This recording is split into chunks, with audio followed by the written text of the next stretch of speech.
Before you start the process of designing the packaging, of course you have to decide on the form of the packaging. What the real primary purpose of the package? In truth, is the transporting a product, take it from point A to point B, from manufacturer to store, and ultimately to the consumer. And so, of course, it means that it should fit for the product. So in a way, it should working from the inside out. You start with the shape and the nature of the product, and that's what dictates the form of the package. So for example, dry food products. What you want to do with dry food products? What must that package do?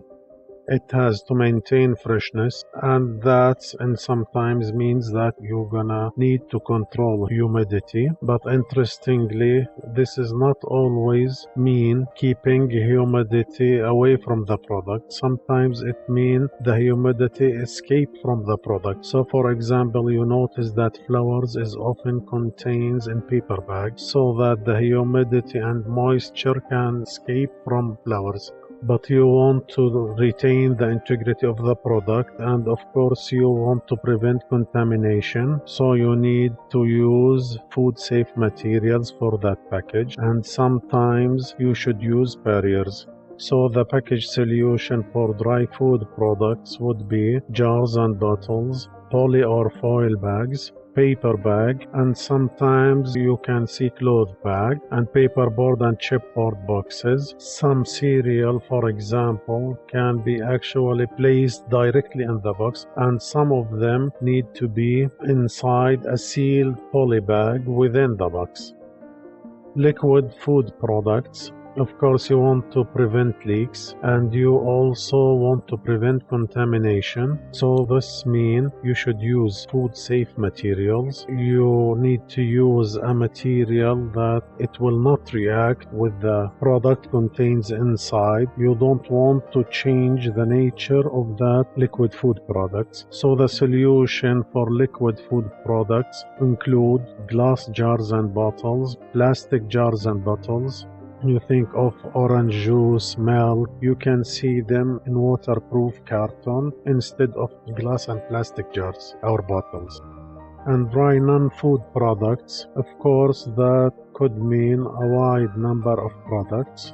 You want to protect it, you want to prevent product loss, you want to prevent product damage, you want to prevent contamination, and you want to control moisture for some products, and you want to add a container that non-reactive. So that could include jars and bottles, poly bags, paperboard and chipboard boxes, very common packaging, and sealed poly bag in boxes. So you see some commonality between what you can use for dry food or dry non-food products. Liquid non-food products. Of course, again, you want to prevent leakage, you want to prevent product loss and damage to the environment, and also you want to contaminate this product. So think of paint and solvents and cleaning materials. You want to make sure they don't escape and damage the environment. And in converses to you want to contaminate this product while it's in transit, so that could mean that your container had to be non-reactive, must not interact with the chemistry liquids through transported. So you should maintain the product properties. So the solution for that, also glass jar and bottles, poly jar and bottles, cans, and tubes. Tube like epoxy. But also packaging is marketing. It's not just getting it from point A to point B. When it gets to point B, you want it to sell. So you want it to be appealing and stand out from the crowd. So you want it to be able showcasing the products. There is a number of ways to accomplish that. One way is to show the product itself. If it's an appealing product, you can create a package which has a window insert. So it's a clear component and let the product show through. And then you can enhance the package. It's the ability to use a unique substrate and that is the material which create the box. You probably see special cosmetics box which look like made out of metal. That's because it's a paperboard that has a metallic component to it, and then you can decorate that with things like die cut accent so you can shape it. It doesn't have to be just a boring rectangular box. It can have some interesting shaped component. And then you can use foil stamping and embossing to further enhancing.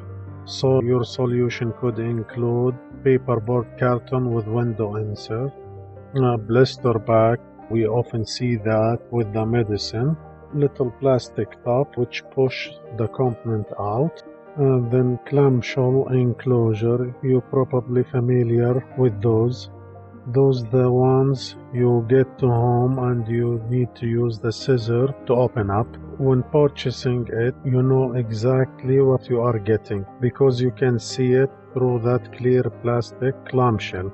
And then there is a wide variety of custom carton configuration that you can create. This is all about not only getting the product out to the market, making it appealing on the shelf so the consumer will buy this product and not something else.